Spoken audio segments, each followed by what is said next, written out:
La loi binomiale est la première loi de probabilité usuelle que l'on étudie au lycée. Dans cette vidéo, nous allons voir comment l'utiliser en pratique dans des exercices. Tout d'abord, rappelons la manière dont se construit la loi binomiale. Pour cela, commençons par définir la brique de base, la loi de Bernoulli. On désigne par expérience de Bernoulli le type d'expérience aléatoire le plus basique, ne faisant intervenir que deux issues que l'on nomme par défaut succès et échec. L'exemple le plus classique d'expérience de Bernoulli est le pile ou face, mais n'importe quelle expérience aléatoire, aussi complexe qu'elle soit, peut être considérée comme une expérience de Bernoulli dès lors que l'on définit un succès. Par exemple, un lancer de dés n'est initialement pas une expérience de Bernoulli car il y a 6 issues, mais dès lors que l'on choisit de considérer le succès comme obtenir 6, l'échec regroupera l'intégralité des autres issues en une. La loi de Bernoulli est donc la loi d'une variable aléatoire ne pouvant prendre que deux valeurs. 0 en cas d'échec de l'expérience et 1 en cas de succès. La probabilité de succès devient alors un paramètre qui définit la loi. En effet, la probabilité que x soit égal à 1 est égale à p et la probabilité d'échec est donnée par 1 moins p.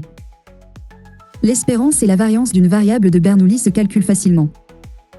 La répétition d'expériences de Bernoulli forme la base de nombreuses lois dont la loi binomiale. Une loi binomiale se définit ainsi comme la loi d'une variable qui compte le nombre de succès obtenus lorsque l'on répète une expérience de Bernoulli plusieurs fois de manière identique et indépendante. Les hypothèses de répétitions identiques et d'indépendance assurent que la probabilité de succès de l'expérience de Bernoulli reste toujours la même tout au long de l'épreuve. Une loi binomiale est décrite par deux paramètres, n et p, où n désigne le nombre d'expériences réalisées et p la probabilité de succès d'une expérience seule. On peut représenter une expérience associée à la loi binomiale par un arbre de probabilité. La formule des probabilités totales et la règle du produit nous permettent alors de construire la loi binomiale. Ainsi, la probabilité d'obtenir exactement k succès est toujours donnée par la formule suivante. Le nombre de chemins menant à k succès parmi les n expériences est donné par k parmi n. En effet, choisir un chemin menant à k succès revient à choisir le rang des k succès parmi les n rangs possibles. Chaque chemin menant à k succès mène ensuite à la même probabilité. La probabilité de succès à la puissance le nombre de succès fois la probabilité d'échec à la puissance le nombre d'échecs. L'espérance et la variance d'une loi binomiale se retrouvent en multipliant les espérances et variances de la loi de Bernoulli associées par le nombre d'expériences. Les formules liées à la loi binomiale ont beau être longues à utiliser, il est possible d'avoir facilement accès aux résultats grâce à la calculatrice. Sur TI, l'accès aux options de calcul de la loi binomiale se fait via le menu de la touche Distrib. L'option binôme FDP permet de calculer la probabilité d'obtenir exactement k succès. L'option binôme FREP permet quant à elle de calculer la probabilité d'obtenir au plus k succès, probabilité qui ne s'exprime d'ordinaire qu'à l'aide d'une somme. Chacune de ces options amène à un menu dans lequel il faut entrer dans l'ordre le nombre d'expériences, la probabilité de succès et la valeur de k. Sur Numwork, on retrouve les principaux outils de calcul de la loi binomiale dans le menu probabilité. On sélectionne loi binomiale. Puis on fixe les paramètres n et p.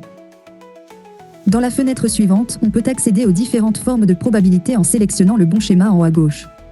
Dans l'ordre de haut en bas, on a la probabilité d'obtenir au plus k succès, entre A et B succès, au moins k succès puis exactement k succès. Pour pallier au manque d'exhaustivité des options des calculatrices, il est nécessaire de savoir se ramener à la probabilité d'obtenir au plus k succès.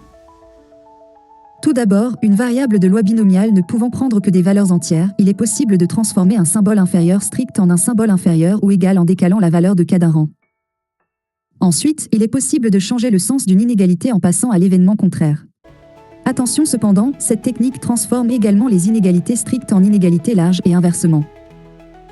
Il est donc nécessaire de combiner le passage à l'événement contraire à un décalage d'indice lorsque l'inégalité de départ est supérieure ou égale. Enfin, si on veut calculer la probabilité d'obtenir entre A et B succès, il est possible de décomposer le calcul de la probabilité en deux étapes. La première consiste à considérer la probabilité d'obtenir au plus B succès. Cependant, cette probabilité prend en compte les cas où l'on obtient moins de A succès. C'est pourquoi on doit retirer la probabilité d'obtenir moins de A succès, soit la probabilité d'obtenir au plus A moins un succès en suivant la méthode du décalage d'indice. Voyons maintenant comment exploiter tout ce savoir théorique dans des cas pratiques. Partons au casino jouer à la roulette 8 fois d'affilée. Soit x la variable aléatoire comptant le nombre de fois que la roulette s'arrête sur un nombre rouge. Pour commencer, on peut justifier que x suit une loi binomiale en remarquant qu'elle compte le nombre de succès lors de la répétition de 8 expériences identiques, car on fait tourner la même roue et indépendante car le résultat obtenu lors d'une partie n'influence pas les parties suivantes. L'expérience de Bernoulli en jeu est le lancer de la roulette auquel on associe comme succès le fait de tomber sur un nombre rouge. On peut alors exprimer la probabilité d'obtenir exactement 4 succès facilement et obtenir une valeur approchée à la calculatrice, via l'option binôme FDP de la TI ou le bon menu sur la Numwork.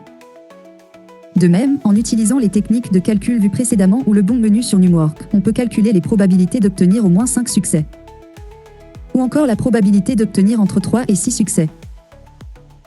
Il est possible d'aller plus loin dans la manipulation de la calculatrice en fixant des inconnus dans le problème, notamment si l'on cherche à déterminer le nombre de succès maximal permettant de rester en probabilité sous la barre des 0,99.